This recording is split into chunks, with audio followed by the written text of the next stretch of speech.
Welcome to Dear Tay, You Got This. This podcast is a weekly motivational love letter to those who are looking for a change, are currently going through a change, and they need just a little pick-me-up. Tay is a transformation and spiritual coach and author who understands that one small habit over 1 year can create a lifetime of growth. Hi, everyone, and welcome back to Dear Tay, You Got This. My name is Tay, for those of you guys who don't know, and I'm the host of this wonderful, wonderful show. Today, I want to talk about commitment, but before I talk about that, I really want to just shout out the fact that the mic that I have, a couple years ago, someone I was dating bought me a microphone, not only for my phone, but also for my computer so that I can do podcasts and things like that, because I had started a podcast a while back. And this microphone, I didn't realize how good it is, but I was just sitting here starting my recording, and I just opened up a can of sparkling water. And while I was sitting here, I could hear the bubbles in the sparkling water, even though the microphone was not close to the can. So I just wanted to shout out my microphone because I thought that was funny. But yes, to our topic at hand, today I'm actually going to be talking about commitment. And the reason why this comes up, I feel like this topic is very important. And the reason why it comes up is because last week I had a talk with Dexter from Chakra, and we were having a conversation about just life and change and habits and things like that. And he said something so profound that I literally just like almost lost my shit, because what he was talking about was how people have commitments to other people, but don't have commitments to themselves. And I literally just lost it. Like, I was just like, dude, that is the most amazing thing that's one of the most amazing realizations that somebody has like put in front of me. And I was just like, wow, like, and it's real, and it's actually real. Like, that's something that we don't think about. And the reason why I wanted to talk about this was because this podcast is called Dear Tay, You Got This. I started this podcast a year and a half after I stopped drinking, and really wanted to put some type of motivation out there and talk about my experience with change, with transformation, with growth, and with my spiritual journey. And the one thing that I can absolutely for sure say is that it takes commitment to yourself to really push towards the goals that you're looking to accomplish. And I say this for so many reasons. And I guess we'll like go back and talk a little bit about the commitments that I made to myself and what that actually looks like. So for many, many, many, many moons, I have not really believed in New Year's resolutions. I think that they're good to have. However, what I've also learned is that a lot of times people don't hold their New Year's commitments, like their New Year's resolutions, for one reason or another. And a couple of years ago, I actually started doing focus words for the year instead of doing like a New Year's resolution. And the reason why I did that was because usually when it comes to a New Year's resolution, like everybody has like a goal that they want to reach and achieve, whether it be every year or in their life in general. And one of the things that I found with New Year's resolutions, and that companies and articles that I've read say, is that a lot of times people don't get past the first week of their New Year's resolution, let alone the first month. So one thing that I decided to do, and this was before I even did that research about New Year's resolutions, I had decided in 2022. Yes. I decided in 2022, instead of doing a New Year's resolution, I was going to do a focus word. And basically that was just me being like, hey, like, let me go ahead and figure out what it is that I want to do, and what I want to focus on for the year, and how I'm going to, like, how that's going to help me accomplish my goals, right? So my first year, 2022, my goal was just focus. Because I am one of those people who constantly has my hands in 20 different pots, and I'm constantly trying to do new things, which isn't a bad thing. But it's like sometimes because I don't focus, my attention gets taken away from that particular activity, project, whatever it is, right? So in 2022, I was determined. I was like, you know what, we're going to focus this year. So that was my focus word, right? And then in 2023, my focus word was consistency. And the reason why I chose consistency was because at that time I was thinking about my business and what I wanted to do with my business and how I could really propel myself forward with my business, doing social media and things like that. And I realized that one of the things that I needed to work on really was consistency. Now, within this consistency, there were a couple of factors. So it was posting on TikTok or Instagram or Facebook every day. It was not drinking for 90 days. And then it was getting up early in the morning. At the time, I was working for another law firm, and I didn't have to be at work until 8:30. It only took me about 15 minutes to drive there. I was getting out of bed at like 8 o'clock, and then rushing into work at like 8, leaving my house at 8:15 and rushing into work, if you will. And I was like, my mood was really crappy. I really wanted to do like a big change, but like I was like, I'm not gonna like overhaul my life, which is like what most people think when you go through a change, like that you have to overhaul everything. Literally, I was just like, we're just gonna change these couple of things. And what I started to do before this year, before like 2023 even started, and I decided that commitment was going to be my goal. I had wanted to really boost my TikTok following and really like engage. And I was trying to figure out a way to do that. And the first way that I found to do that, one way that I found to do that was I went to like Home Goods, and they had this like 12 days of socks box at Home Goods. Now, if anybody knows me, I love socks. I talk about socks all the time. And I have over 230 pairs of socks right now. That I have worn. Some of them I've worn once, some of them I've worn multiple times, but I have over 230 pairs of socks, just hanging out in my bedroom in a box, like, or I should say in a tote, because I love socks. And people get me socks as gifts, and people think about me and they're like, yes, I got you these socks because I thought they were great.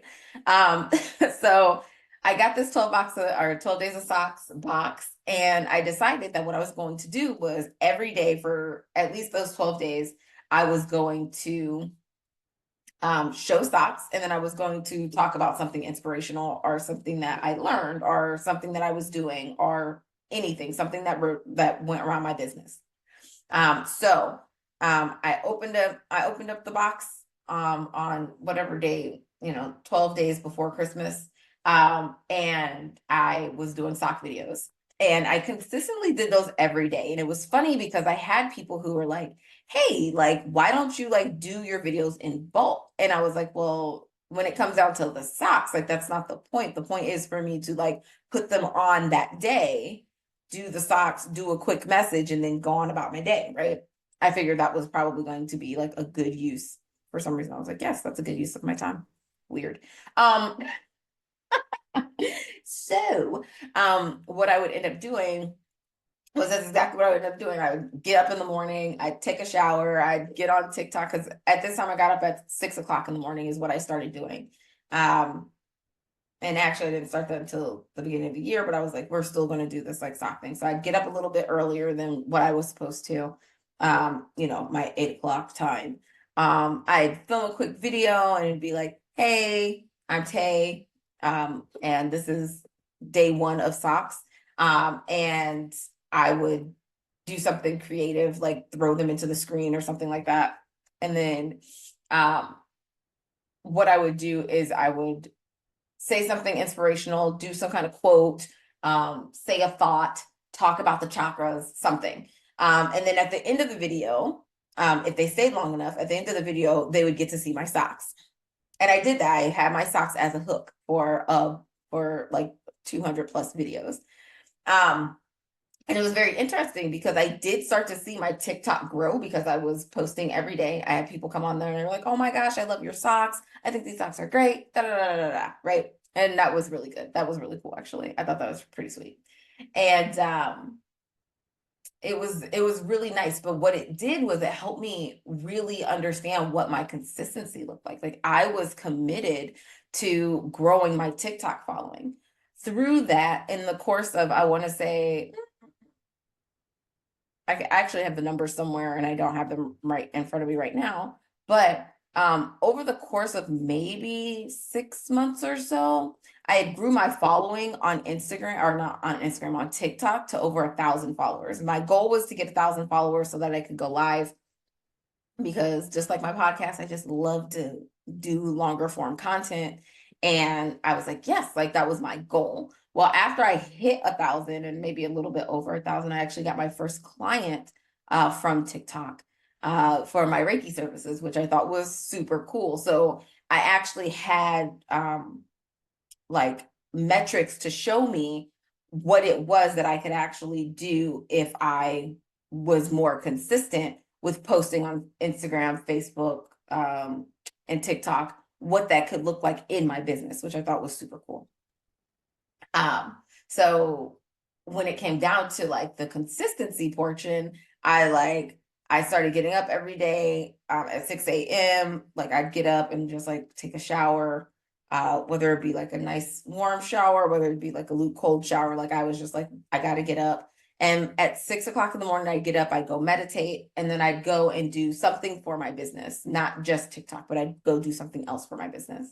And sometimes I would just read, and sometimes I would just write in my journal or whatever, but it was time for myself so that I could get my mind right for work when I went in, but also so that I felt like I was accomplishing something in my actual business. So sometimes I'd go on and do emails or something, like it was something, my newsletter, whatever, which I thought was super cool. I was like, yes, we're going to do the things. So I thought that was super awesome. And then within that same thing, I had that November, I had decided that at the beginning of the new year, I was going to stop drinking. So January 2nd was my first day officially not drinking. And I started that day. And I actually started with two of my friends, and that was cool because I think it's funny because the first day of the new year, I was talking to a friend that he knew that I was doing this.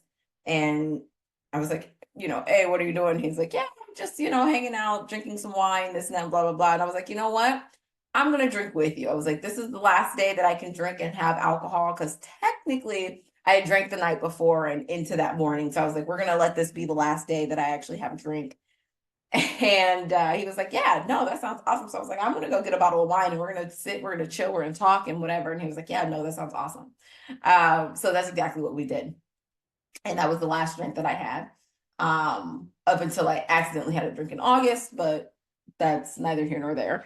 And we'll talk about that in a little bit, because I know that I've brought that up before in another episode, but I feel like it's very important to this story when we talk about commitments, how that really shaped what I'm doing and how I felt about my commitment to myself.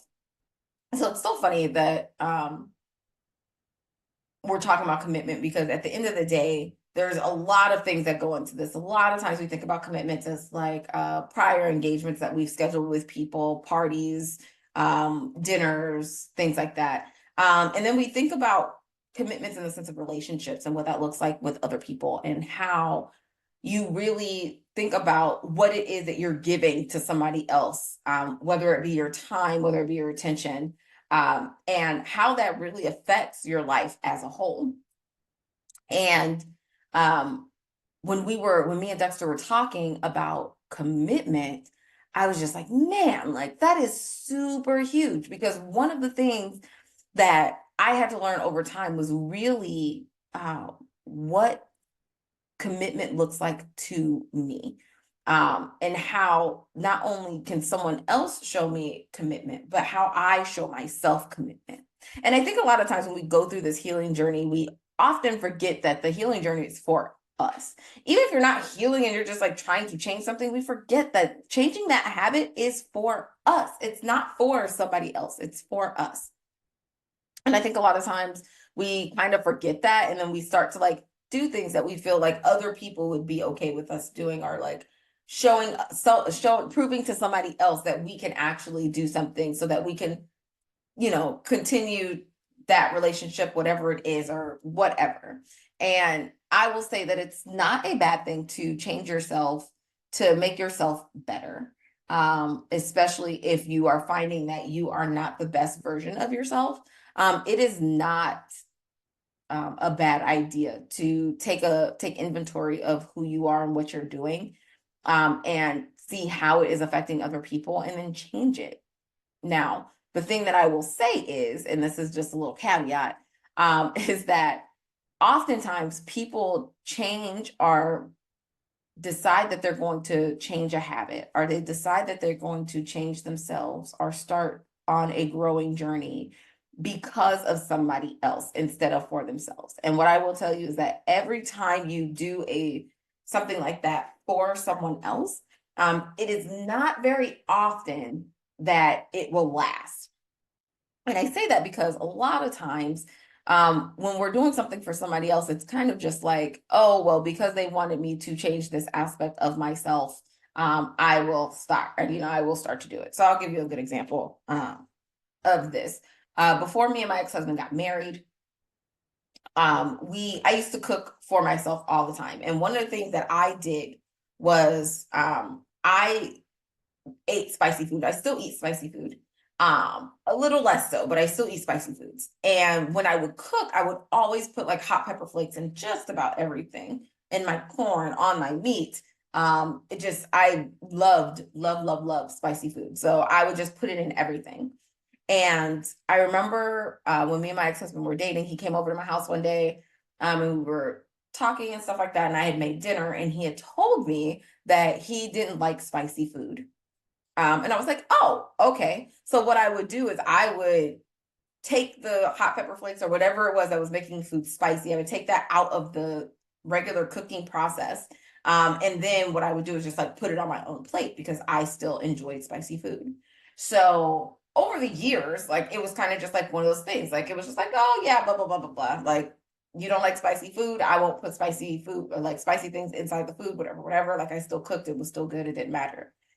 And then one day I was sitting, we were sitting at our house, and he like pulled out a bag of Flamin' Hot Cheetos. Now that's like one of my favorite things. I haven't had Flamin' Hot Cheetos in a while at this point, but I had a bag of Flamin' Hot Cheetos.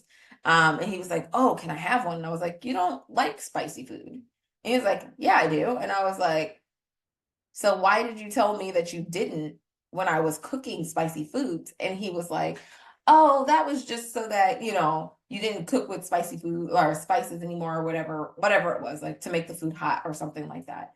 And I just thought that was so weird, because I was like, you could have just asked me not to do that, instead of lie about the fact that you didn't like it. That's kind of like somebody saying like they're allergic to peanuts when in actuality they just don't like peanuts. And I actually know people who say that, but it's basically the same thing. And it was really interesting to me how committed he was to this lie over the years, because even at that point he was like, yeah, I've been eating spicy food in front of you since we've been together. And I'm like, what are you talking about? Because I just thought that was so weird. Like, you literally committed to this lie for years. Like, me and my ex-husband were together for 8 years. So for at least 3 of them hoes, you lied to me. That was freaking ridiculous. And I think I actually didn't find that out until like after we got married too. Like, it was really weird. But I say all that to say, like, there are different commitments that people have, whether it's to themselves, whether it's to other people, and what that looks like is different for everyone. And I wanted to basically go into the fact that making a commitment to other people and making a commitment to yourself are exactly the same things. They're essentially the same things. I think, and I was having a conversation with somebody about this, I personally think that the issue that some people have with committing to themselves, it has some to do with like selfishness and like the guilt of doing something for yourself. And I want to go ahead and nip that in the bud today. And the reason why is because not, I understand that we all have different things going on in our life. I do. I understand that we are here to care for people, that we are here to care for one another, that we're here to take care of each other. And in reality, I don't feel like a lot of people are doing that. But to those who are, kudos. Okay. Now we're here to do that, yes. But one of the things that I realized over the last year and a half is that we are here to help other people, but not at the detriment of ourselves. And that's where commitments come in, because a lot of times I talk to a lot of people, and I know a lot of introverted people, even though like I'm an extrovert. So I know a lot of introverted people. I know a lot of introverted, extroverted people. Um, and a lot of times what ends up happening is these introverted people will be like, well, yeah, like I really want to hang out with people. And like once I get out there and do it, like I'm good. But like sometimes I really don't want to, which is a complete understanding. Like complete understanding. But with that being said, sometimes what they'll do is they'll put stuff on their calendar, and then like the day of or like the day before or something like that, they'll be like, oh, I really don't feel like doing this. Like I honestly don't feel like doing this for whatever reason they don't want to. They're sick, something else came up and they want to do that or whatever it is. And a lot of times these people will say, well, like, what do I do? Like, should I still go to this thing or should I not? And I don't like when people ask me that, because I'm like, you're not going to like my answer, because I think that a lot of times sometimes when they ask this question, a lot of times they're looking for validation because they already know what they want to do. They already kind of know what they're going to do. But if somebody says something that kind of like changes their mind, they're probably going to do the opposite of what they want. So I get that a lot when I have people who are like, yeah, when I make a commitment, I keep my commitments. And I'm like, that's great. That's awesome. But the talk with Dexter made me realize, like, what about the commitment to yourself? Like, what does that look like in that situation, right? And it really comes down to like, obviously you made this plan. For whatever reason, your friend asked you to go to this meeting or whatever, and you decided, yeah, sure, I'll go to this meeting to help them out or whatever it is. But then the day of, you decide you really don't want to go, or the day before, you decide that you don't want to go. And you're like, well, what should I do? Like, I obviously don't want my friend to be mad at me for not coming to this thing. But at the same time, like, I really just don't have the spoons for it right now. So at that point, like, what do you do? Do you go ahead and just settle for the commitment that you made to your friend, or do you settle for the commitment that you made to yourself? Or the commitment that you could be making to yourself. And I think that's a lot, that has a lot to do with like, people in general, like where are you at in when it comes to that. So a lot of times those people will still go to whatever it is. They'll say, oh, I actually ended up having a really great time, yada, yada, yada. Or they'll come back and say, I really shouldn't have gone to that thing. It was a waste of my time, blah, blah, blah, blah, blah, blah, right? But at the end of the day, this person feels great because they held this commitment for their friend, or they feel crappy because they didn't hold this commitment to themselves or to their friend. And oftentimes that's like where the struggle is, right? It's like, okay, like I made this commitment, I'm keeping this commitment, but to what end? And then you think about the commitments that people make to themselves. And I'm talking about like when they're changing habits or something, like they're like, oh, I'm going to walk 3 days a week. Oh, I'm going to stop drinking. Oh, I'm going to stop smoking cigarettes. I'm going to swim 2 times a week, whatever it is. And then when they don't do it, they're just like, oh, well, like I'll get back to it, or, oh, I didn't really want to do that anyway, or something, right? There's always that, oh, well, I can try again next time. Or there's those people who also beat themselves up for not committing to themselves.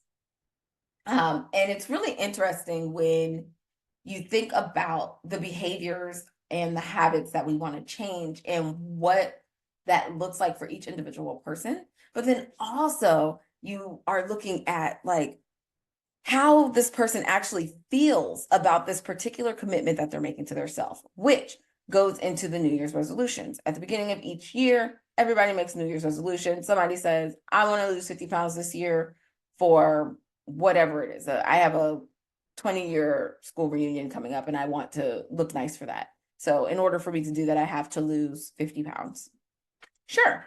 But then over time, like you start doing the things, you keep with your cycle, and then at some point it falls off. I actually had a friend do this. She wanted to lose weight by her birthday because she was doing something special. And then right after she was doing all the exercises, and then right after her birthday, she actually stopped. And she no longer was committed to doing the exercises. And then she was like, I don't know why I stopped. Like, whatever. And I told her, I was like, well, you achieved your goal. So at that point, like, did you have any other reason to continue to go? Like, yes, you felt great. Yes, you felt healthier. You weren't out of breath when you walked, whatever it had to be. And yet, and still you stopped working out. And why was that? And we talked about that for a little bit. And at the end of the day, it really has to do with, the level of care and the level of commitment you really have to that particular goal. She had a level of commitment to that goal up to a certain point. So technically, she committed to herself like completely and thoroughly. But then after that goal was done, it was just like, oh yeah, we're good to go, right? Now we're going to go into me, for example. When I stopped drinking, I first stopped drinking for just 90 days. I had seen a meme somewhere, which, by the way, I cannot find anywhere. I was on Instagram, scrolling through Instagram, and found this thing that said, basically, stop drinking for 90 days and see if you need it. And I was like, oh, okay, like I could totally do that. So I started at the beginning of the year, and 3 months in, I broke up with a partner of mine, or one of my partners. And I stopped talking to a friend of mine because I didn't feel valued. And it was like all of these things, like my brain was more clear. So all of these things came up and I was just like, yep, no, I'm good. Like I'm good on whatever this is, right? And right when the week that I broke up with my ex, I actually had started my chakra alignment for the spring. And by the end of the 90 days, which happened to be like a week and a half after I started my chakra alignment, I was like, well, I've always done the chakra alignment while I was drinking, while I was doing this, yada, yada, yada. Like, let me go ahead and continue it out until the end of the 8 weeks. So of course I pushed it out, and it went, I think it actually went 9 weeks, because I think I believe I had did one of my chakras for an extra week. So I did that, pushed that out. By the time I was done with the chakra program, which by the way is 8 weeks long. So after I was done 9 weeks later, it was like damn near June. And it was almost 6 months in. And I was like, you know what? At this point, I'm just going to keep going. I'm going to commit to myself to not drinking for a year. And I was like, yeah, like that's great. So I started like, I was still doing the things. I was still making sure that I was like, at this point, I was still getting up early every once in a while, still pretty consistently, but I was getting up early still. And I wasn't drinking. And even when I got angry, like I wasn't drinking, like it was not a mess, but it was a mess. But I was also still like seeing my NET therapist and being able to talk out my issues and, writing in my journal and stuff like that. And cue August. And in August of 2023, a situation had happened and me and my sister got into an argument. And the day that this happened, I was planning to go out with some friends to get tacos. We were going to dinner. And we get to the restaurant and I was talking to an acquaintance of mine, and I get to the taco spot and we're there and I'm talking to my friend. We hadn't seen each other in some months. And she was talking about how proud she was of me, like that I wasn't drinking and like I looked great and all this other stuff and yada, yada, yada. So we had this like catch up moment.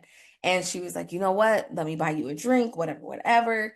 And we sat there and we talked with the waiter, and I told him that I wanted a mojito, which was basically a mocktail of a mojito. By this time, I had been wanting a mojito for months. Like to the point where I went to a bar, they didn't have mint, um, or basil for that matter, and couldn't make me the drink. Like I was really upset about this actually. And I was like, fine, whatever. It is what it is. So then we get to this place and they actually have a mocktail style mojito. And I was like, yo, totally want that. So we get that, and tell the person, like, I'm not drinking, whatever, whatever. We have this conversation in front of him. She gets an actual mojito. And we go from there. We talk, we do this, da da da da da. We're going throughout the night. Our other friend comes, she gets a drink, we're hanging out, we're talking, everything's all gravy. And I get halfway through my drink and I realize that I feel different. Like I feel giddy. I feel like a little off.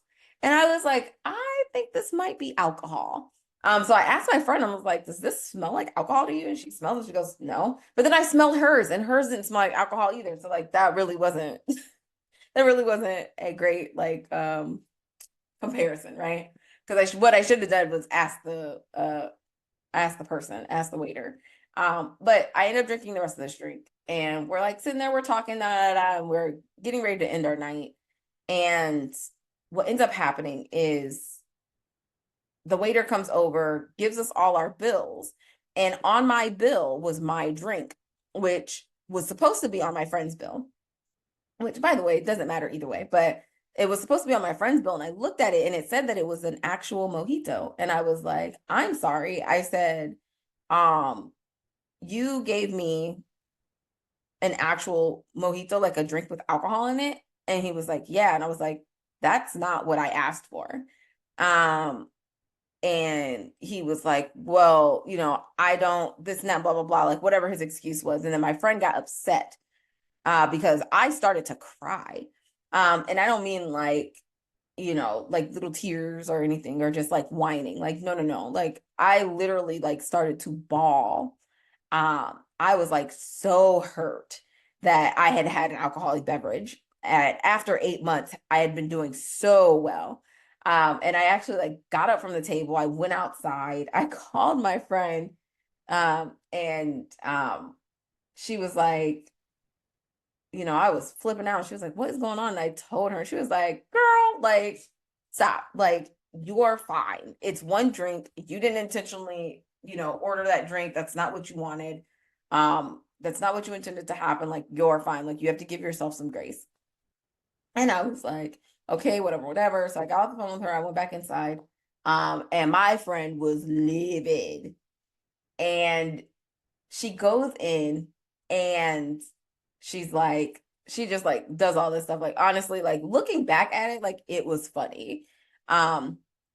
Because what happened was she got upset because this guy was saying how he didn't know. Like, and she was like, no, we literally sat here and had a conversation in front of you about the fact that she was not drinking alcohol, and then asked you and pointed to the non-alcoholic beverage on the menu, and you still gave her alcohol. My friend went off. She was like, you don't know why she stopped drinking alcohol. She could be not drinking alcohol for religious purposes. She could be doing that for because of her health, like all this. Like she went off, and then she goes, and she could be pregnant. She could be having my baby. And I like now, like then it wasn't funny, but now when I tell this story, I swear I lose it, because this woman, knowing full damn well that one, she is not into women, two, she is married,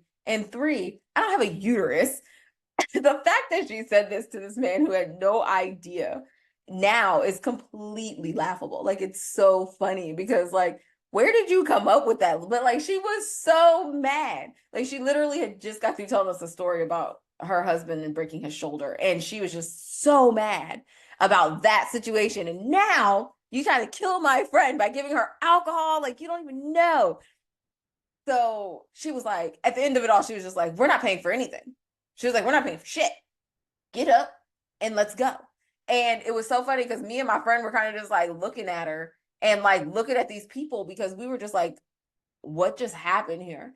And she was like the manager came over and everything, and it definitely went up from there.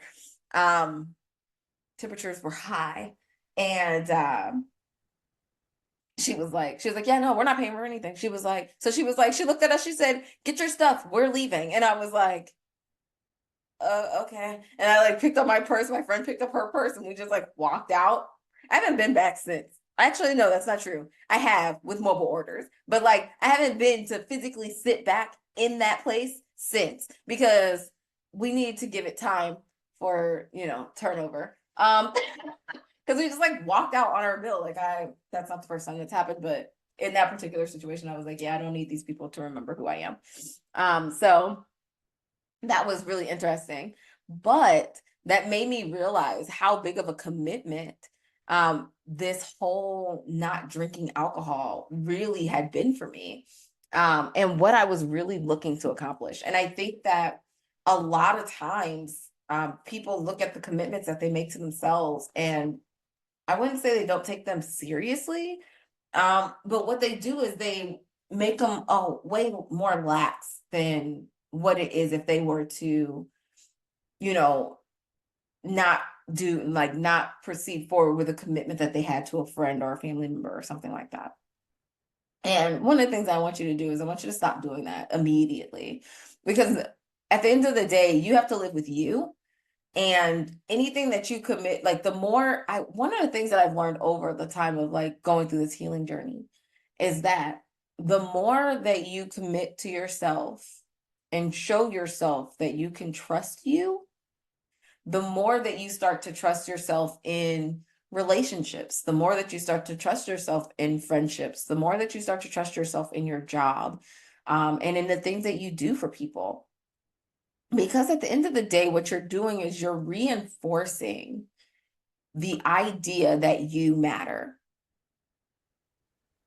Let me say that again. By continuing to keep the commitments to yourself, you're reinforcing that you matter. There is not one time during this journey where I have felt like I don't want to do this anymore. Like there's never like I can keep doing this. Like there's always been one day where I'm like, oh my gosh, I have to drink, or oh my gosh, I have to do these things, right? Whatever it is that like, oh, I need to rest today. I need to do these things. And one of the things that I've done for myself is really start to commit to myself, like, okay, you currently are tired. Like these last 3 weeks, I have not recorded anything. It wasn't because I was tired, it's because I didn't really feel like it. I was being lazy. In real life, I was being lazy. And I just wanted to relax and I didn't want to do anything. So I didn't. But at the same time, I realized that maybe I needed that time to relax. Maybe I needed that time to cool down. And it's the same thing when it comes to the commitments to yourself. You definitely want to make sure that you are listening to your body, listen to what you need so that you can show up better for the next person. And as you start to do that, as you start to fulfill the commitments to yourself and you continue to take care of yourself and you continue to meditate and take a bath so that you can relax or rest and read a book or, not drink when you said that you weren't going to drink. The more that you do those commitments, the more that you start to fall more in love with yourself, the more that you start to trust yourself in your decision making, the more that you really start to see who you are and you can exude that out to other people. So for me, my commitment was so deep, like it was ingrained in me. It was so weird because like it had only been 8 months, but it was ingrained in me so deeply that I was committed to this 1 year of not drinking, that when I drank this one drink, I literally had a whole conniption and like a crying fit because I felt like I had let myself down. And I can definitely say that not all commitments are going to be like that. Not all commitments are going to be like, I let myself down, but some of them are. This was mine, was the fact that I wanted to literally not drink for a year. And now I had a drink and now it's all over. It's done. The whole challenge is done. right? Let's not forget that I had already made it past the 90 days, right? But like I was like, oh, I really just I just didn't know what to do with myself. So literally I sulked for 12 hours and cried about the fact that I had drank liquor, which was really funny to me at this point. But what ended up happening, so that was in August. What ended up happening later was I had a friend who was getting married in on Halloween that October. And I went to her house because she needed help hemming her dress. And I don't know how to do anything with hemming. But she just was like, yeah, no, I can totally do the sewing and stuff like that. I just need somebody to like hem it up, to like put the little needles in it and make it look good so that it like hits the floor just right and all this. And I was like, oh, okay, yeah, like, no, I can totally help you do that. I can come down a weekend or whatever, whatever. So I drove to her um, for a weekend and helped her do that. And while I was there, like her and her fiance were drinking and everybody was drinking there, and they were like, hey, you want to drink? And I'm like, no. And they're like, oh, I forgot that you don't drink anymore, this and that, blah, blah, blah, like whatever, whatever. And one of the days while we were hanging out and doing stuff, she was like, yeah, she was like, she was like, you really have to like start, she was like, you really have to drink when you come to my wedding, because we're going to be having such a great time and this and that and da, da, da, da, like you should really have a drink. And I was like, I'm not going to do that. And she kind of just like looked at me and she was like, really? And I was like, yeah. I was like, let me tell you. I was like, I literally had a drink a month ago, like a month and a half ago, and I cried after having a drink. And she looked at me, she goes, really? And I was like, yes. I was like, I cried real tears. And I was like, and it was because I really felt like I had let myself down. I had a drink. I let myself down. I said, but I said, I had people in my corner who were like, Tay, you did not intentionally order a drink. Your intention was not to drink, and it has been not to drink. And you had one drink. After you had that drink, did you drink more? And I was like, no. And they were like, after you had that drink, like, did you go on a bender? And I was like, no. And they were like, you're fine. Like, give yourself some grace. Like, be patient with yourself. Like, this wasn't something that you intentionally did. And they were like, you can essentially just be like, yeah, no, that was literally just a hiccup, right? And I was like, this is true. I can totally see that. And my friend actually looked at me and she was like, oh, wow. She said, I didn't know that this was important, I didn't know that this was that important to you. And I was like, in all honesty, I said, I didn't either before that day. And I want to know, like, what is it that you are committed to right now, where you're like, no matter what happens, I'm still going to do this thing. Like, it's been a year and a half now. And I don't see myself going back to drinking. I found that they now make de-alkalized wine. And that's one thing that I will say. I miss the taste of wine. But the de-alkalized wine actually tastes like wine.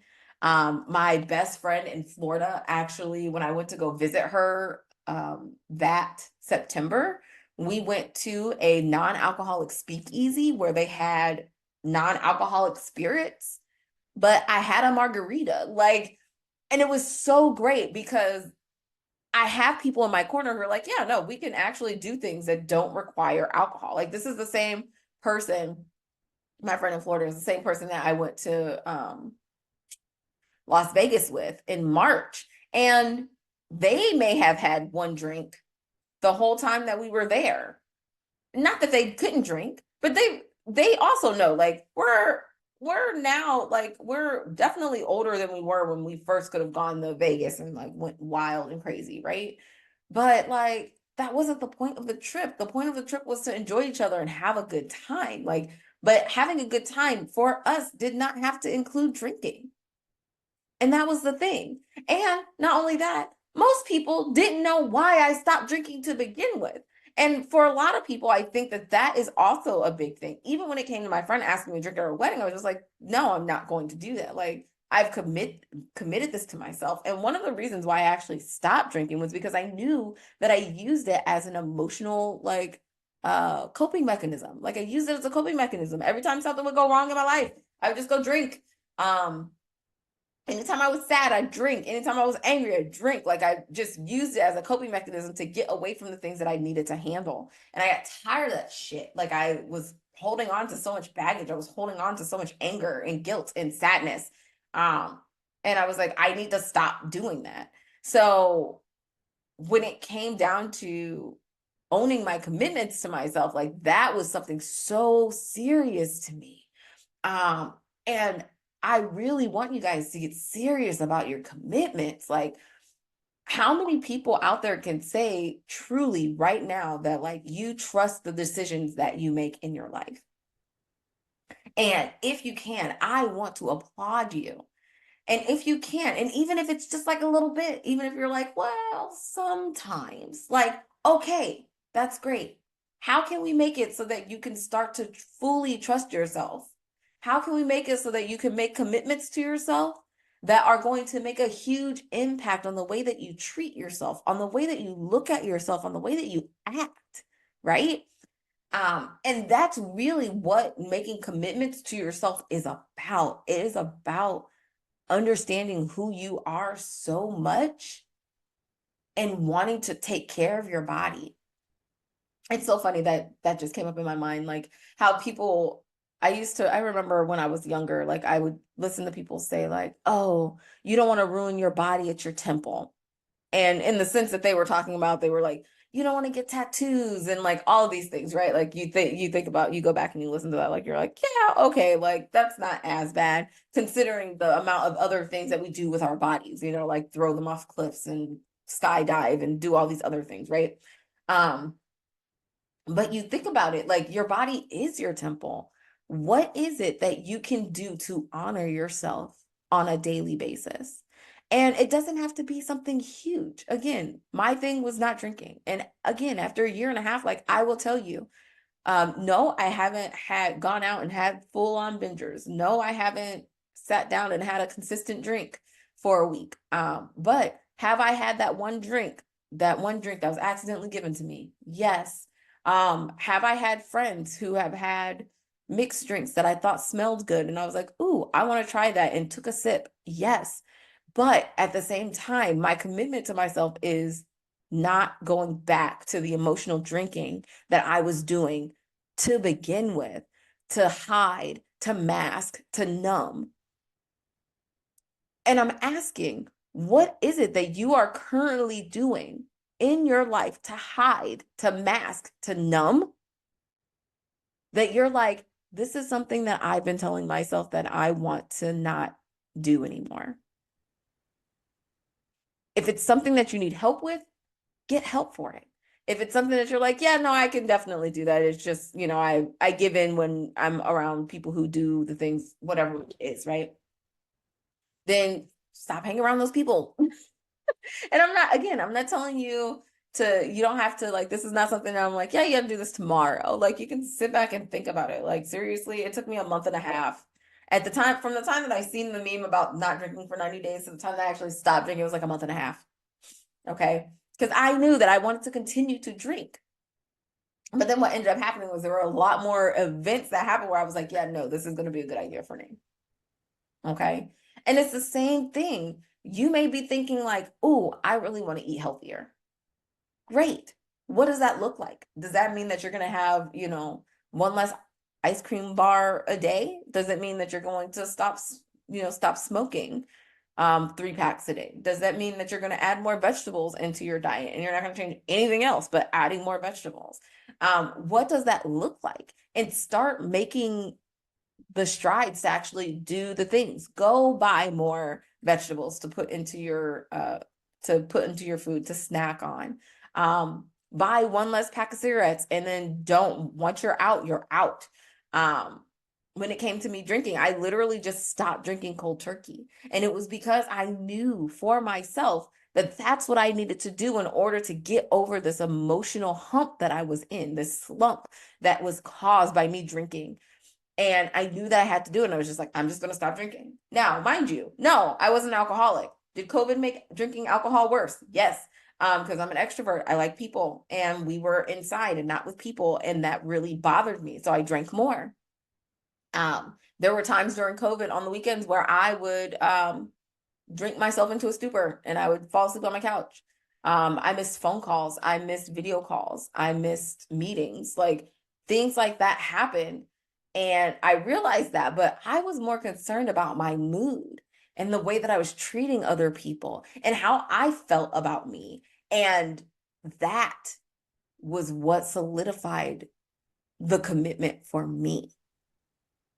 And then after I started getting rid of the things in my life that I no longer needed, after I stopped drinking, I realized how big of a commitment this was for me. I can honestly tell you that I've had one drink and two sips in the last year and a half, and not one time have I ever sat back and gone, I should go back to not drink or to go back to drinking. Not one time. And it was because by that point, by the time, even now, by now, I'm at this point where I'm like, I feel better. I look better. I don't wake up with hangovers. My brain is a lot more clear. Like there are so many benefits for me after stopping drinking that I'm like, I do not want to go back to that. My emotional health is better. Like I even people who do other things, like maybe drinking isn't your thing, maybe smoking is your thing, whether it be marijuana or whether it be cigarettes. And you're like, you know what? I really want to stop smoking because I only do it when I'm emotional. One of the things that you can do, I had somebody tell me like, when I first started, I had told somebody what I was doing. And they were like, yeah, I tried to do it for 90 days, but I couldn't. But they were like, but I realized that I only drink when I'm emotional. So when I'm having an emotional outburst, I don't drink just for that period. And I was like, that is such a great idea. And I took that, not with the drinking, but when it came to smoking, I was like, you know what? I'm not going to do anything that alters my mind when I am in a state of emotional distress. And that helped so, so much. I cannot tell you how many times I got angry and just went into my kitchen and poured me a glass of sparkling water into my wine glass, just so that I could be holding the wine glass, right? Or the times that I poured juice and ginger ale into a wine glass, just so I could feel like I was drinking something different. But it didn't alter my mind. It didn't alter the chemicals of my brain to trick me into not feeling the things that I needed to feel in order to get over that hump. And it's the same for you. No matter what the situation is, if you want to start doing something better, if you want to make a commitment to yourself to be better than you were yesterday, pick one thing. It doesn't have to be a gazillion things. Pick one thing and start making strides to that. I want to start walking every day, at least 2,000 steps. If you have a phone or a smartwatch, it can track it that easily, or a Fitbit, whatever, right? And when you wake up in the morning, go and the first thing that you do is walk around your house, making your coffee, making your breakfast, doing the things, right? Just pace back and forth through your walking. Get your steps in. And then while you're at work, make sure that you take your lunch and go out walking and do your steps and, get things done. And then if you still have steps when you get home, do the same thing. But that little tiny commitment to yourself, that one thing that I just want to do 2,000 steps every day, that one little commitment will start to grow into other commitments. It will start to show you that you can do so much more. So maybe for the next 6 months, you do 2,000 steps. And then one day you're like, you know what? I really think that I could do 4,000. And then you go out and do 4,000. And then maybe you up that until you want to get to your max. And that's okay. But make that commitment to yourself and then see what else changes in your life because you made that small, small change, because you made that one commitment.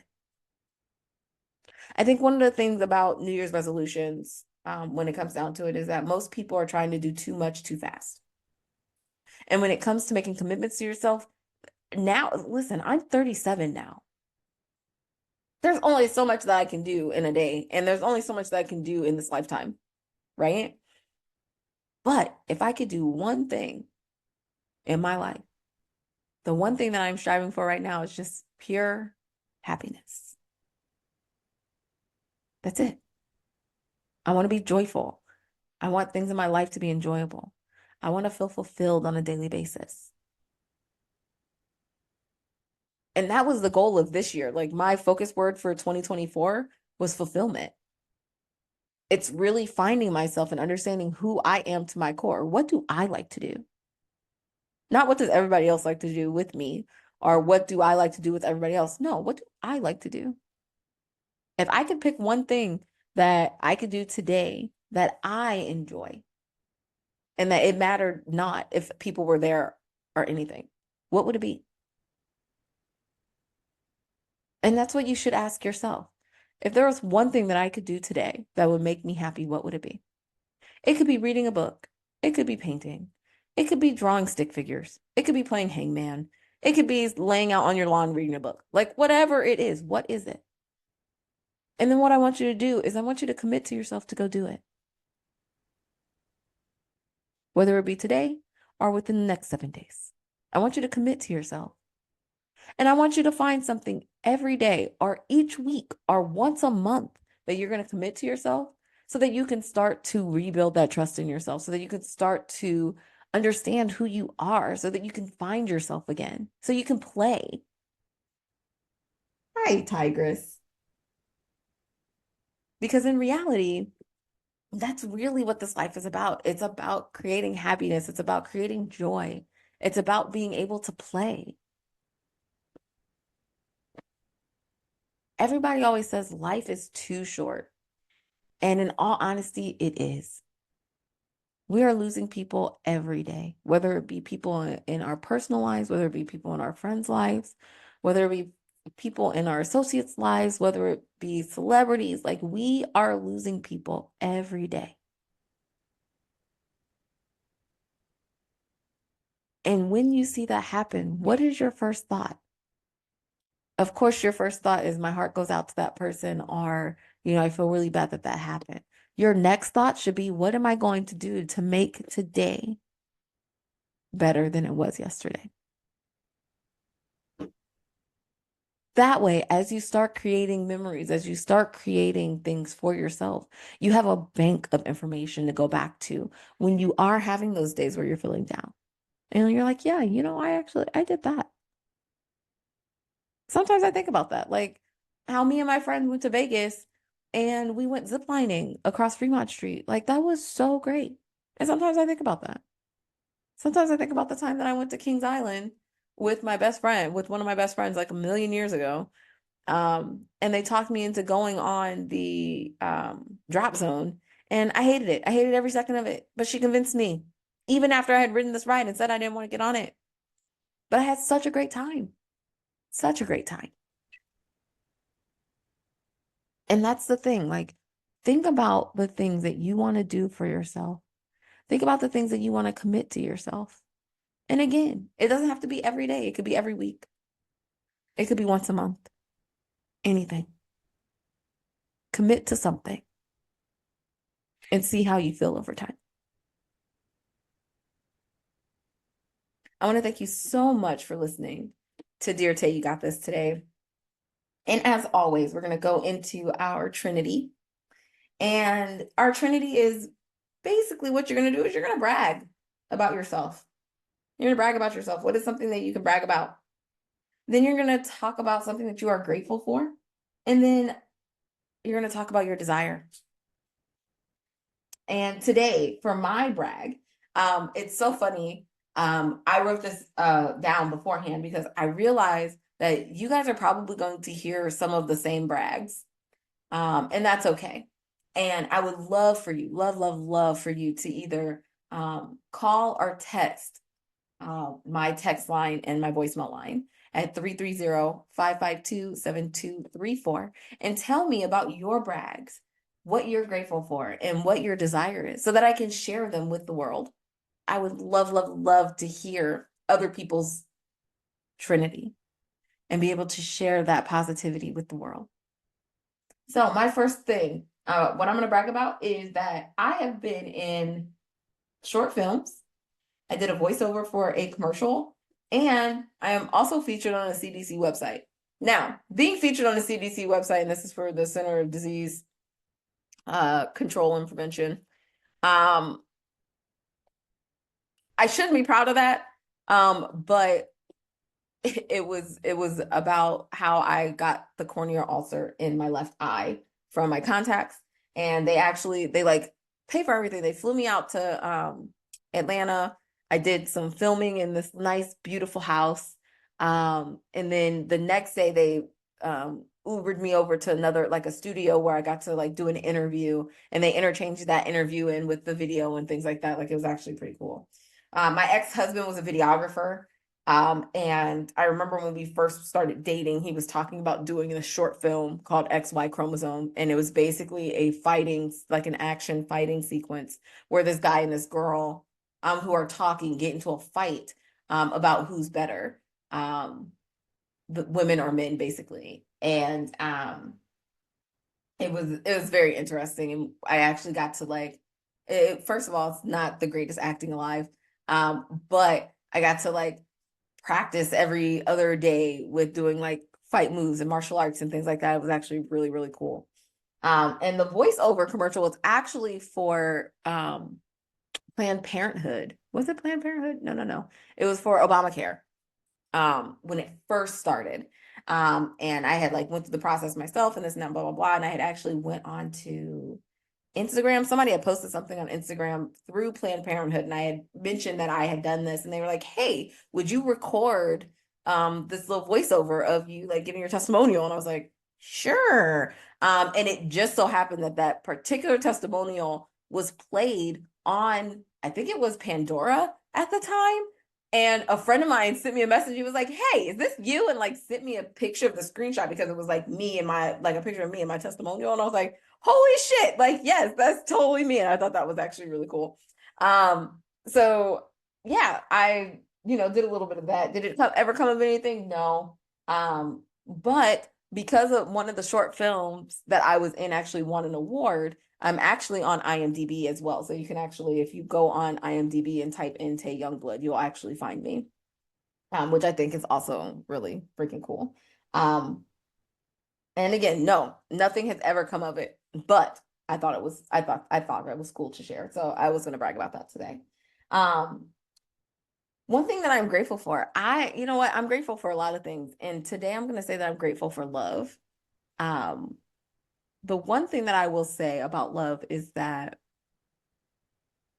it has really carried me through a lot of spaces, not just like where I am right now, but just in general, like it's one of those things that I always fall back on. And I think now that I'm learning to love myself more and learning what love actually means and what that is to me, uh, I become more and more grateful for it because all in all, that is something that brings me joy, and makes me happy. And I know that a lot of times people in the world don't feel like they are loved and feel like there should be more to the love that they're receiving. And all I want to say to those people is, in very true and cliche fashion, I love you, even though I don't know you. I will treat you just like any other human being that I see on this planet. And that's because I feel like the people around me are just like me. They are people who are deserving and worthy of love. And sometimes, for a long time, I had no idea what that even meant to me because of my trauma. And now that I know that it really is it's something that you already have, you innately have it. Um, and the cool thing about talking about commitments is that's one way that you can show yourself self-love is by showing yourself that you care about yourself enough to commit to something, whatever it is. Honestly, you can just commit to like walking up and down your steps 10 times a day. And that's it. And over time, that will become more. You'll start to show yourself more love and what that looks like. And it's different for everybody. But I wanted to say that I'm grateful for that today. Truly, truly grateful for that. And the last thing is my desire. And this one is kind of big. I desire to travel the world. A month ago from the time, 2 months ago from the time that I'm actually recording this. So in April, I got my passport. I finally got my passport. And I know some of you are probably like, oh, you finally got it. Like, I've had mine for a long time. And some of you are like, I still don't have mine. Listen, this is your opportunity to go and get your passport.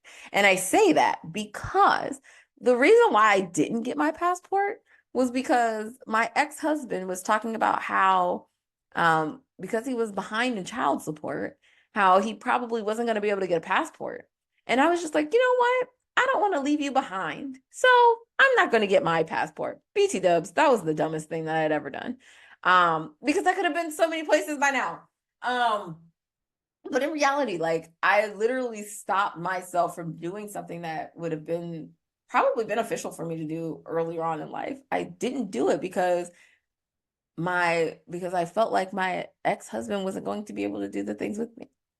And I was like, now that I think about it, like it was sweet and cute at the time. But now I'm like, dude, that was so stupid. Like, so what? He couldn't get his passport. That just means that if you decided to go to Cancun with your friends, he can't go. Like, it wasn't really, it was really that. But I think there was a lot going on in that particular situation. And in regards to that, I didn't want him to feel left behind because, maybe he would have felt left behind. And I mean, there had been talks about, what that looked like for him. But either way, it was just one of those things where it's just like, wow, like, why did I do that?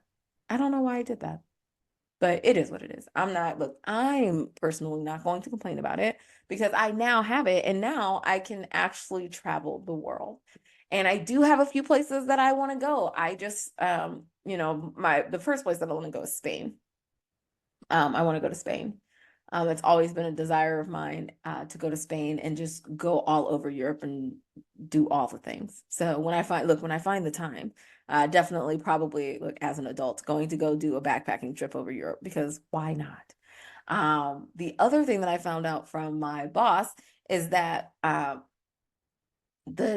there is a nonstop flight from Cleveland to Ireland, which I thought was cool. And I don't think I've ever really had a desire to go to Ireland other than like to some spots because of The Amazing Race, if anybody ever remembers that show. But to know that it's actually affordable to go from Cleveland and it's one stop, like it's one flight from Cleveland to Ireland, makes it a little bit more desirable.